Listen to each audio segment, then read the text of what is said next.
What if the most painful moments of your life, the grief, the emptiness, there has to be more than this, were actually a sacred invitation into your purpose? Today's guest went from depression, chronic pain, and a near fatal car accident to becoming a master healer and spiritual guide for women who know that they are meant for more but feel blocked from living it. Blessed day, beautiful souls, and welcome back to Awaken Your Authentic Self, a sacred space for soul-led seekers, spiritual empaths, and truth tellers ready to rise into their fullest expression.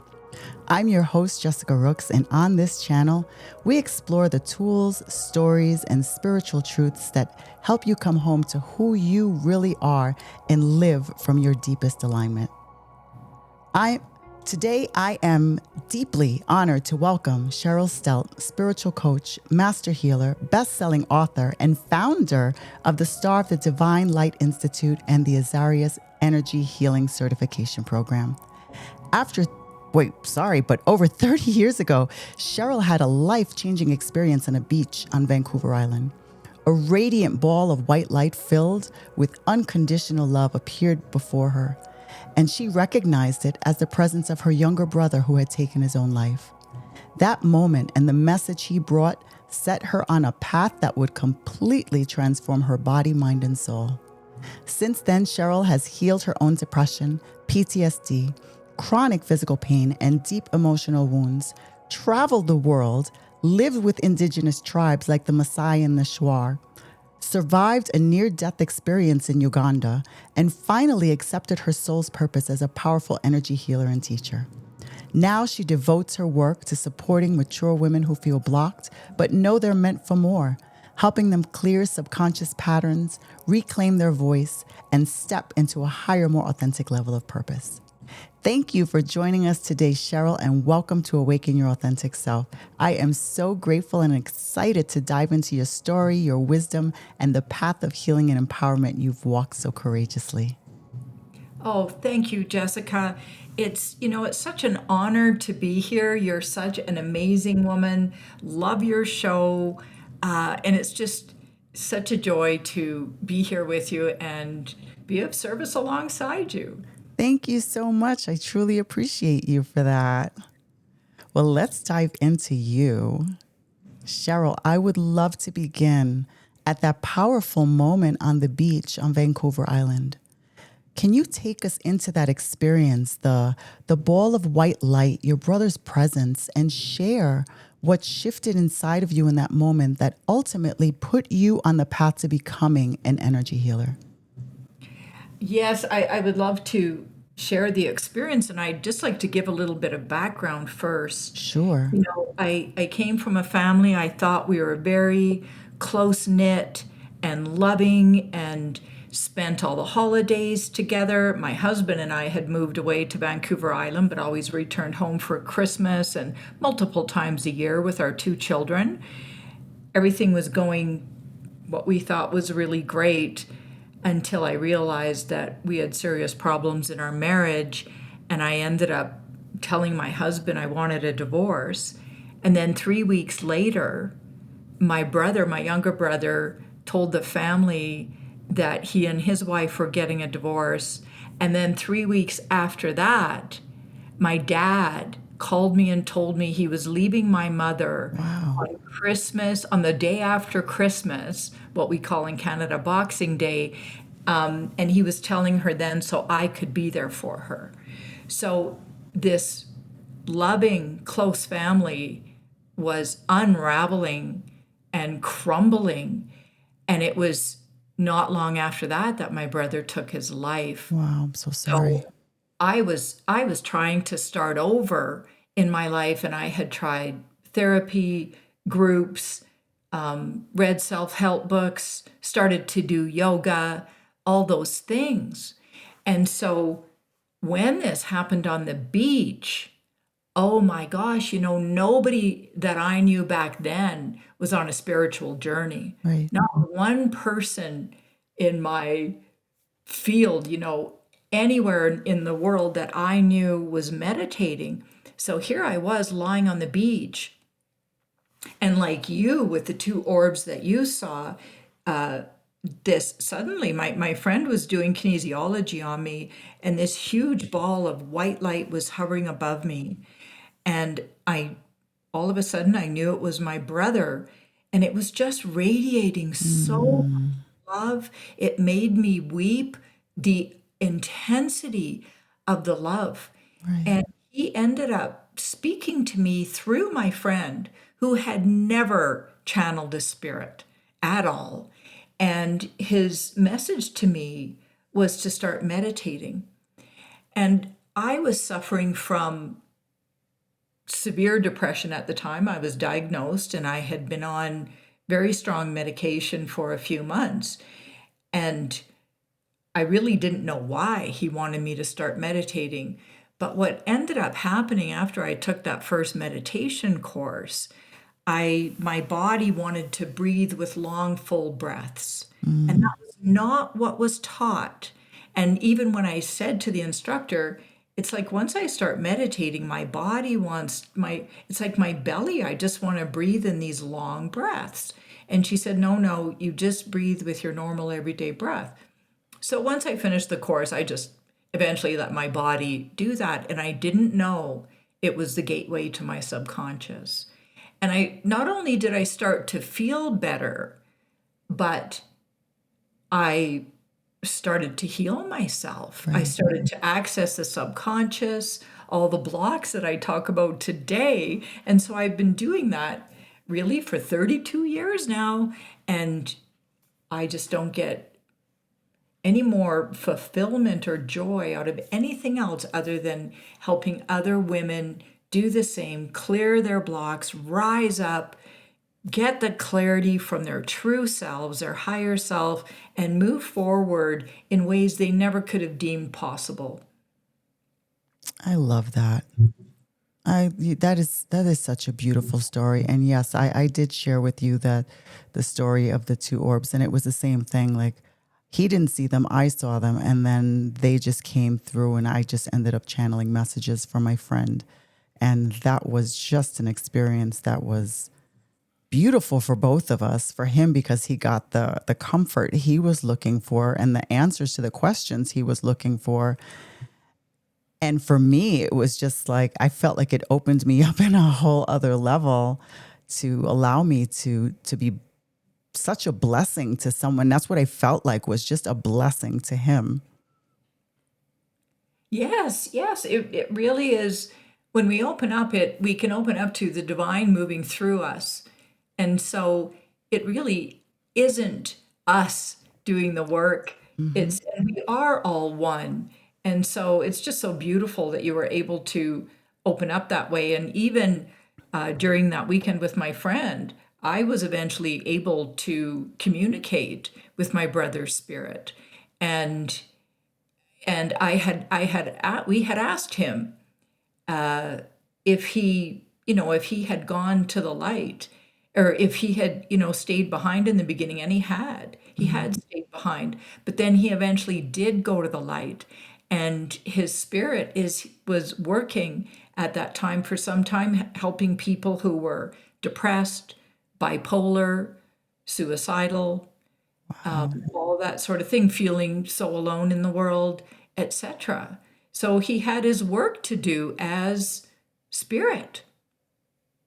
That's beautiful. You think that they're just supposed, like afterwards they just kind of go to the light, but to think that some of them do stay behind in order to still be of service and, fulfill still some part of their journey is amazing. That is truly amazing. Yes, and today, fast forward over 30 years, it's not required to have this outrageous spiritual experience to start meditating. Right. It's socially acceptable. It's so common. What's the percentage of people that meditate, have spiritual practices, and that sort of thing? So that experience was a real catalyst for change.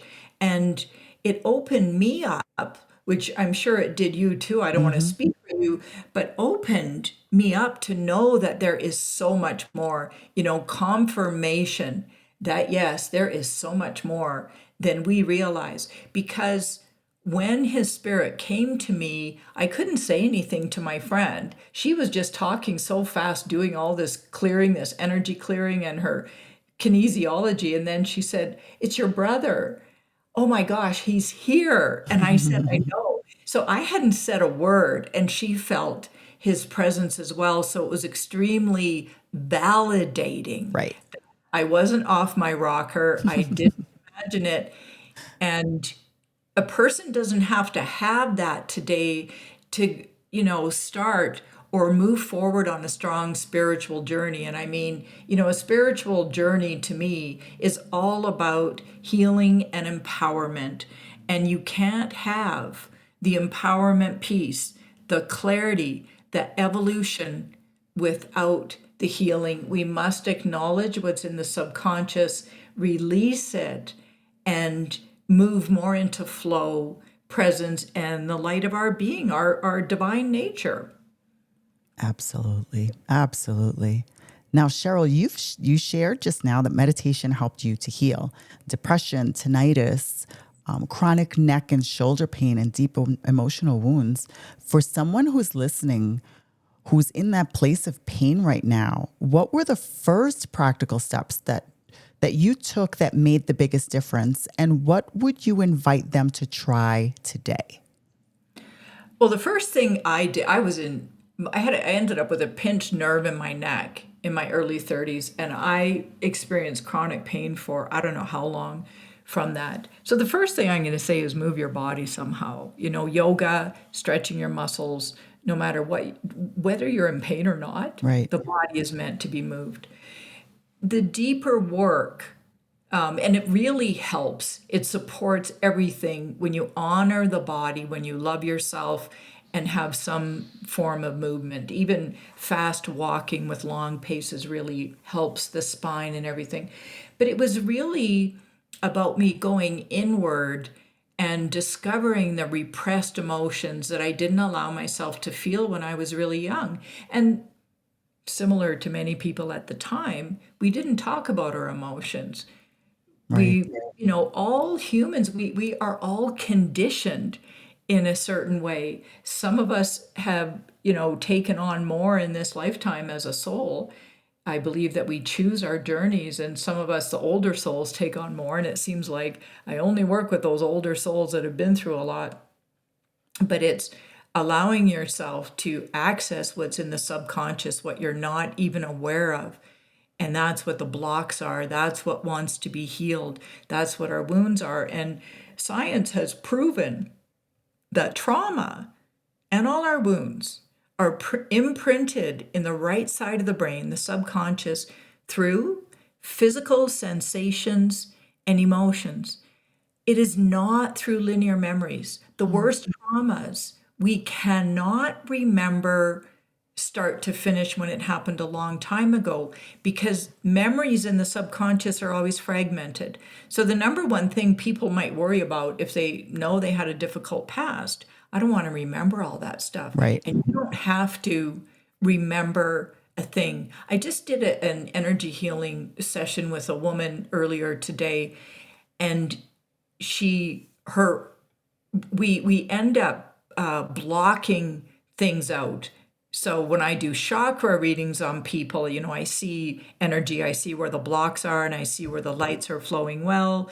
I do all kinds of readings, including business readings, but I knew she had some things blocked out. But we went back to the earliest time when she felt rejected and grief. She felt this deep, deep grief, which is what she was feeling from the recent breakup of a long-term relationship. And we went back to this time, and she had no memory. She didn't know exactly what age she was, but she knew she was young. Mm-hmm. And the first feeling that she ended up accessing underneath the grief and the rejection was sadness. It was deep sadness. And she felt so much sadness. And so we're able to release that. And it's about breathing through it and releasing it. And then she sunk down. There's usually layers of emotions. And the one underneath that was terrified. Right. She was absolutely terrified, didn't know what she was terrified of. but absolutely terrified. And she realized that she turned away. She turned away from her mother. She turned away from the situation, and she realized at a very young age, guessing around 2, maybe 3, that she had to take care of herself. Wow. And I have to tell you, Jessica, I was reflecting on this session after it happened, and I can't tell you how many women in the subconscious early on, age 2 or 3, the parents are so wounded and they realize I have to take control. I have to take care of things. And so that's how codependence is born. We learn to take care of everybody else and everything in order to survive. It's unbelievably common. I would have to say most, if not all, of my clients have the issue of putting everybody else before themselves. Right, people pleasing. It's a thing that's going on today. Mm-hmm. And you'd kind of think we would be over it. And yes, we are in self-love. And it's one of the most challenging tasks because we are also conditioned. Right. But it really is getting to those deeper layers, releasing it, and then the reprogramming. It's the reprogramming is the empowerment piece. So once she was able to love up her younger self and do the inner childhood work, the early reparent herself and everything, and release all that pain, she was surprised at what she felt. She felt quiet inside. I love that. She felt quiet inside. And then I said to her, and what do you know about yourself now? If you finish the sentence, I am. And she said, I am at peace. I love that. So it was a complete shift and something she had never felt before. Right. Ever. When we explored and I could go on and give different examples, but this was just one a couple hours ago. And when she realized in the session with the grief and rejection, she said, I think I've always felt that. I think it's just always been there. You carry it with you, absolutely, into every relationship. Yeah. And so feeling quiet inside and being at peace was completely new and just fabulous for her. And then we don't know how life will change because you're simply different energetically, and you start to attract different situations, Yes. different people, Yes.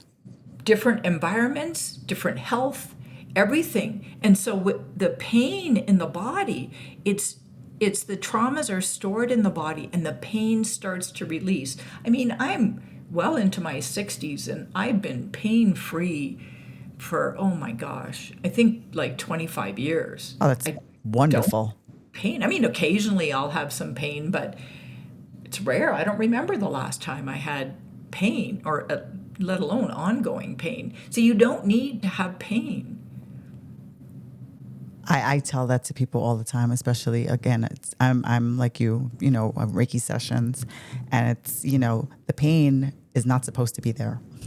The pain is a blockage. It's holding on to something that needs to be released. And when you are able to release that, the pain usually goes right along with it. And it's a beautiful thing to feel for yourself, because I've done the same kind of work and working on myself and getting past my autoimmune diseases that I was diagnosed with years ago. And then seeing that happen to other people as well. It's a beautiful gift. I remember working with she was I call her my mother-in-law, who I shared with you just recently passed. And she always had knee issues, and she'd complain about that. And we would do long distance sessions. And I remember the day that she first said, I walked all the way to the mailbox and back without my cane. She goes, then the next time I went to the car, went to my doctor's office, and they didn't even realize that I didn't have my cane.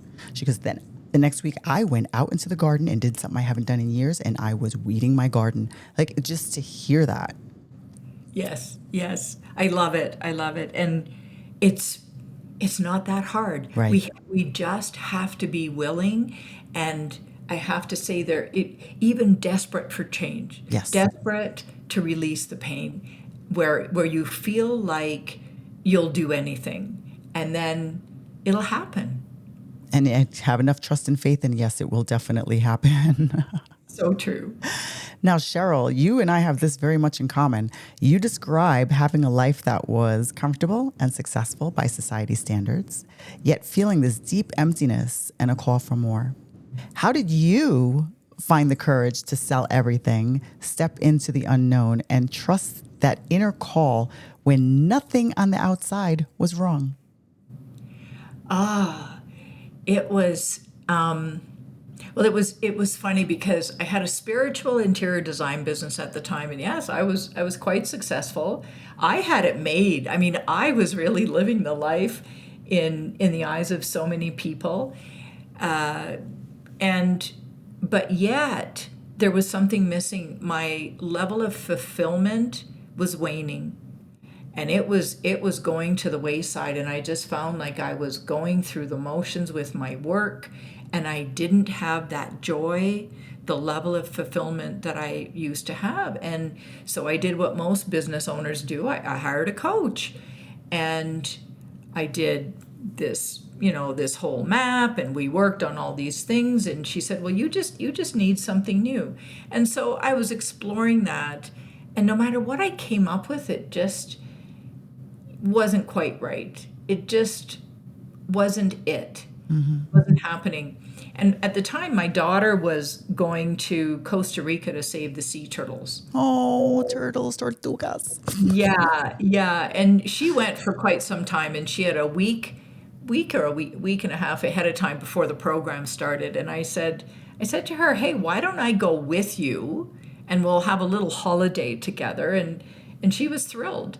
So off we went, and we had this little vacation, and I decided that once she went off to her program, I was going to stay a little bit longer. And so I did. And when I came back, I couldn't get back into my work.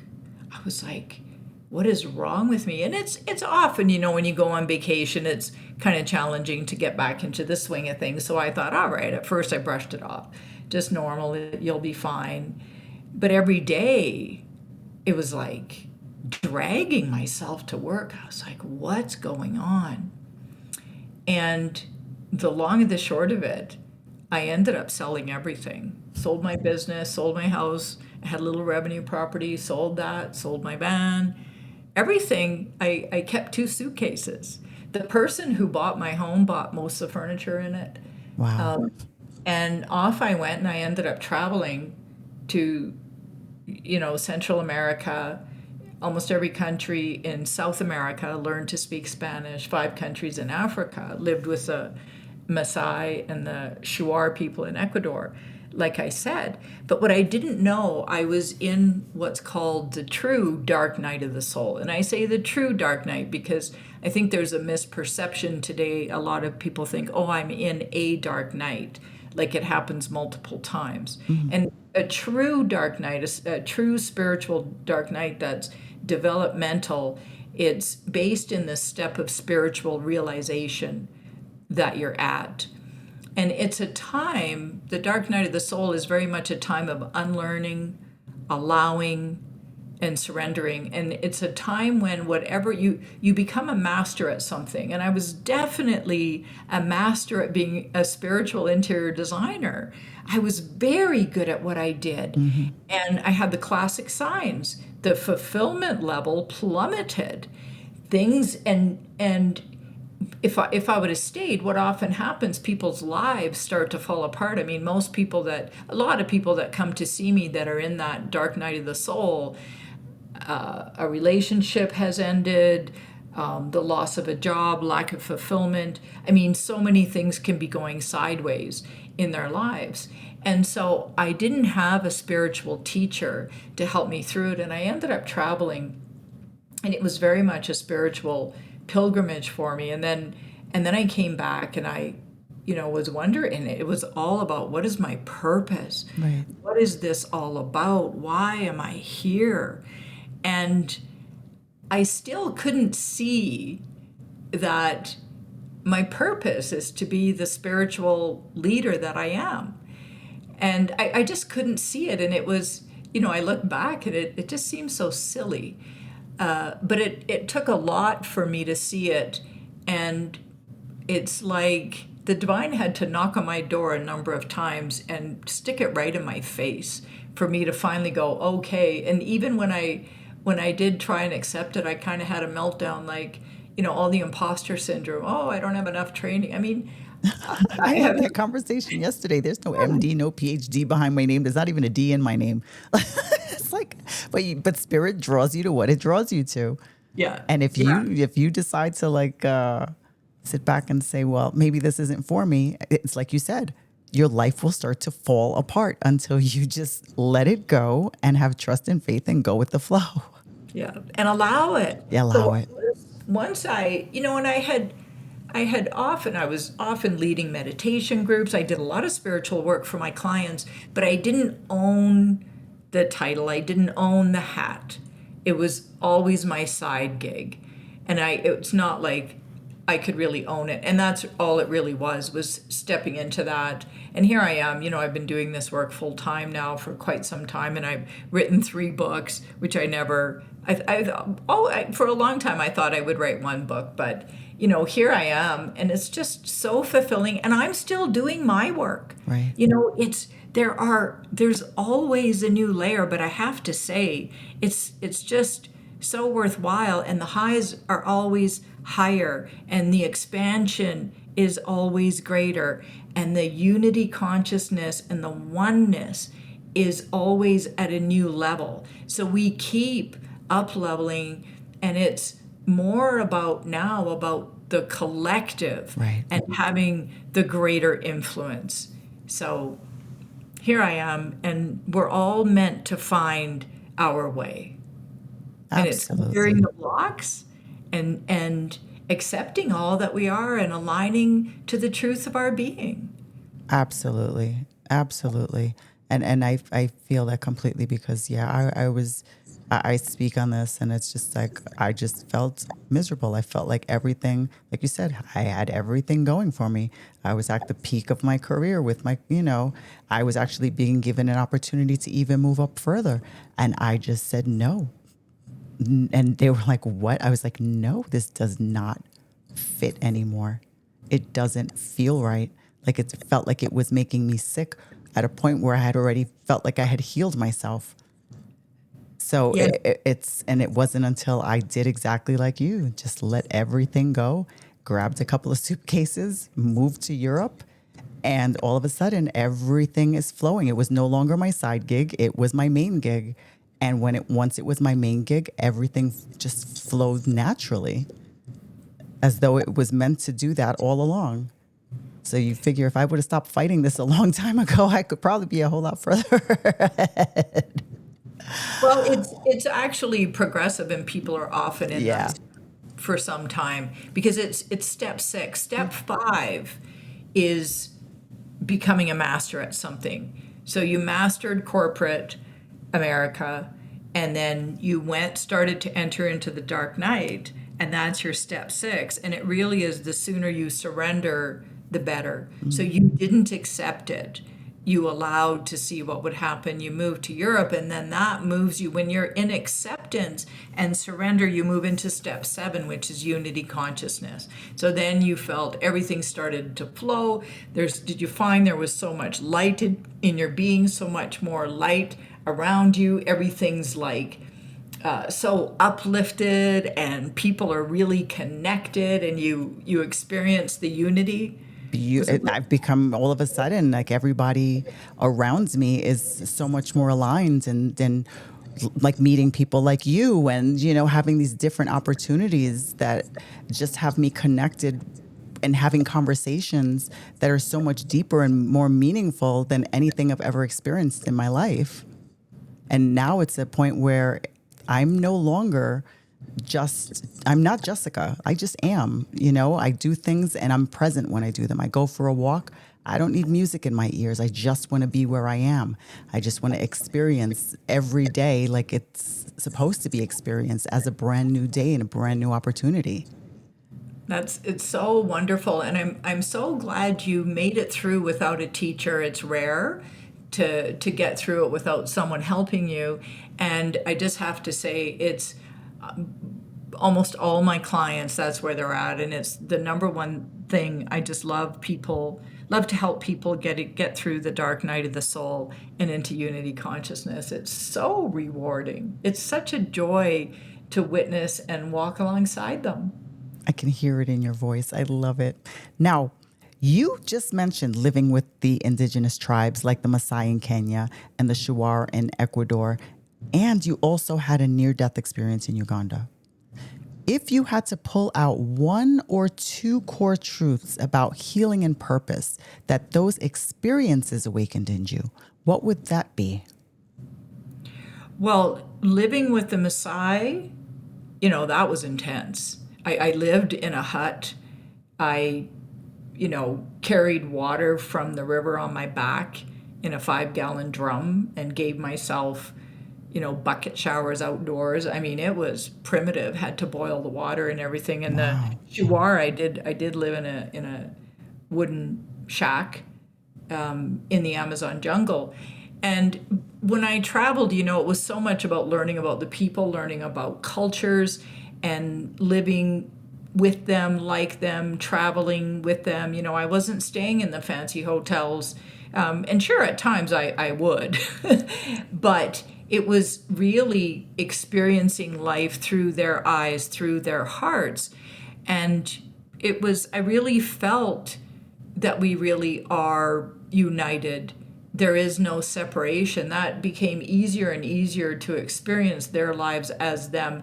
And of course, wanting to help along the way. So I did a lot of volunteer work. I did different things. And the accident in Uganda, I went up to see the mountain gorillas in Bwindi National Park and near Rwanda. And we went for a hike, I think about 3 hours into the jungle with machetes, and we had guides. There was a group of us, and we got to see the mountain gorillas, which was such a big deal for me.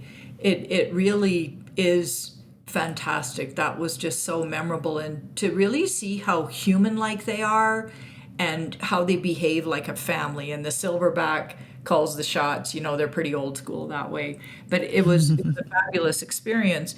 And then on the way back down, I was in a vehicle in a RAV4, a Toyota RAV4, and 2 people in the front, and there were 3 of us in the back seat, none of us wearing seatbelts. And we're heading down this mountain road, and it's a single lane dirt road, and there's no guardrail, and there's like a 1,000 or 2,000 foot drop, a Oh my cliff on gosh. the side. I mean, it's long, and the brakes fail, and we start picking up speed. And this is a windy, and it looked just like, if a child were to draw a mountain, just a triangle and just a single lane Yes. road going. That's exactly what it was like. So this vehicle starts picking up speed, and the driver says to the passenger, "What do I do?" And he said, "Well, pull the emergency brake." So he pulled the emergency brake, no brakes. Oh my gosh. And we're going faster and faster. Well, we all start to panic, and the driver, instead of going over the cliff to our doom, Thank God. he hit the wall. So we smashed into the wall and flew up in the air and landed upside down and completely crushed the top of the vehicle. And we're not wearing seatbelts. And the vehicle began to roll, flying up in the air every time until it finally, after 4 times, landed upside down, and we're skidding down this mountain. Oh my gosh. And it's like, oh my goodness. And we stopped about 2 or 3 feet away from the edge, and we lived.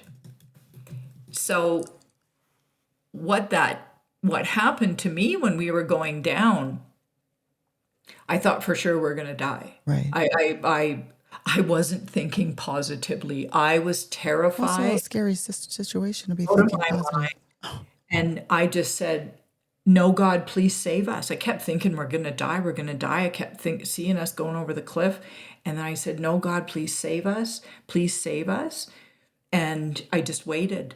Then I surrendered. I thought, we're either going to live or we're not. Right. And so when the vehicle came to a stop, and we were, there were other vehicles behind us, and they stopped and came and helped pull us out. And all the windows are crashed in, and we're pretty badly banged up. I couldn't walk for a bit. Some of us couldn't walk right away, but I realized beyond the shadow of a doubt that there was something I still needed to do or be, that it was beyond question that I had a purpose and it was important, and I still needed to live, that there was so much more for me here. And so I would often reflect back on that time when I was still in uncertainty when I came back. But the interesting thing that I don't really share too often, it was funny before the trip. So I had practiced shamanism for, over a decade. And before I left on the trip, I was staying at some friends and I did a shamanic journey and I asked for some guidance. And gorilla, the reason I went to see the gorilla is because gorilla was my first power animal in shamanism. Oh, wow. And so I do this journey, and it was very different than my meditations. I just want to say that meditation and shamanism is quite different. But I do this journey, and there's my gorilla, and he's trying to throw me off a mountain. We're on a mountain, and he kept trying to throw me off, and I kept trying to get back on. He would throw me off, and I'd be out in the air, and somehow I'd get myself back on. And it was the strangest thing. And I never got the meaning of it, but I wrote about it in my journal, Right. and I left that journal behind because it was too much weight in my backpack. I wanted to be really lightweight.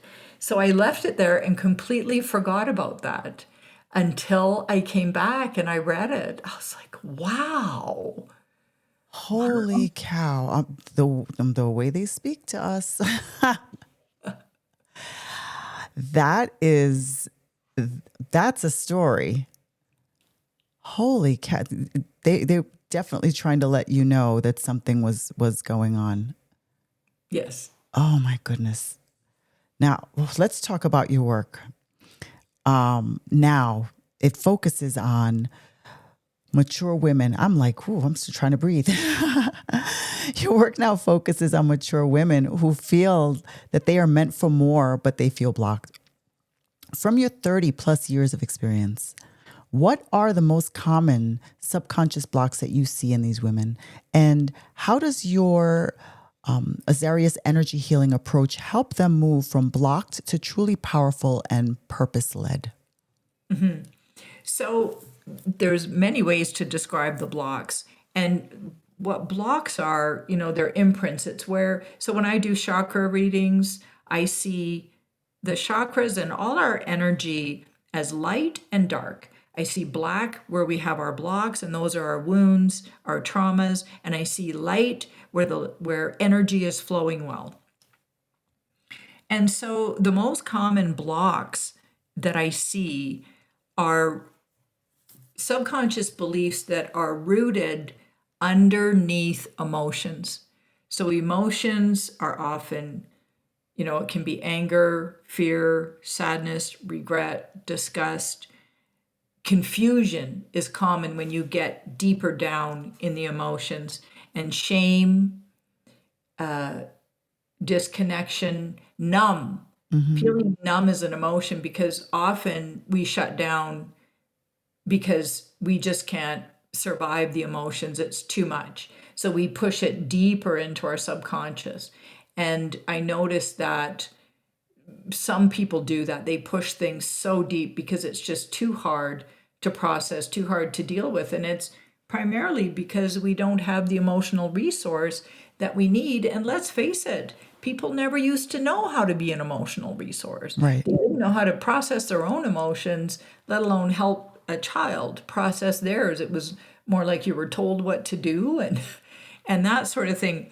And then underneath those emotions are beliefs formed from whatever experiences, subconscious beliefs that we don't know are really running the show. And we may know on a certain level, we may have figured it out, but it's completely different. It always has a different sort of energy or a different weight to it when we discover it in the subconscious. So I don't tell anybody anything really. I help them discover it within themselves, and I help them become their own energy worker.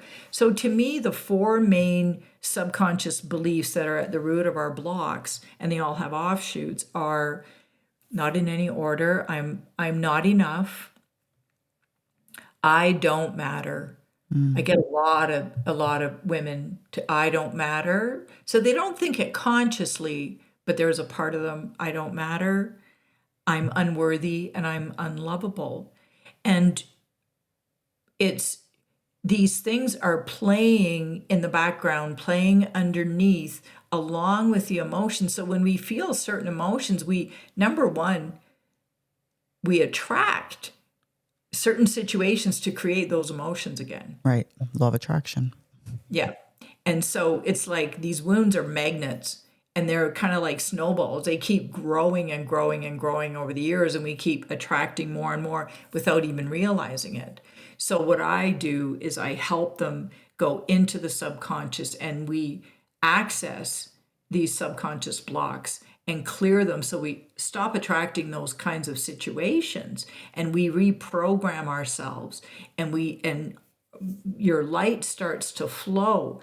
You gain so much clarity about who you truly are. You know, the things women start accomplishing and doing and becoming afterwards is always unimaginable. I always ask everybody, did you ever think you'd become the woman you are now? Right. And men too, just not as many men, but and they always say, no, I could never imagine this. And they always laugh.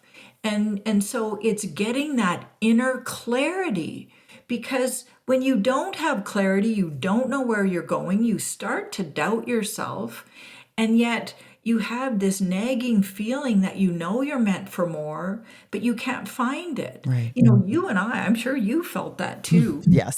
certainly did. And it's moving beyond that. And when we release it, it becomes, it's not like a one and done. It becomes a lifestyle, that there are skills that you can use on a regular basis to help yourself continue to grow, expand, evolve, and become who you truly are. And that's the greatest way to help humanity, because you vibrate at a much higher frequency than you used to. Absolutely. And so you influence naturally people around you, situations, and it's absolutely fabulous. Now, one last question, and only because you did mention this. You do help people to gain the tools to become their own energy healers. Can you share one or two simple practices before we go that someone listening could start using today to start working with their own energy field?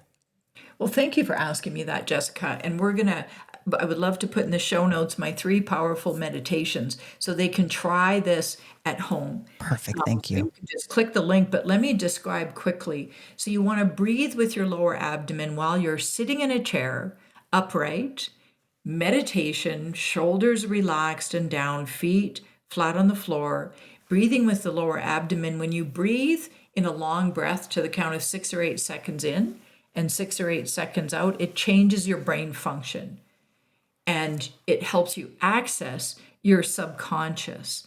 And I encourage you to always start in the root chakra. You can focus your eyes that you're looking down on your root chakra, but you want to get a handle on this type of breath. And what'll happen is you'll start to access the subconscious, and you can think of any situation and allow yourself to feel the emotions. So this gets you out of your left brain and thinking. So you're still using your brain, but you're accessing your right brain now. So you want to feel all those emotions and let them flow through you.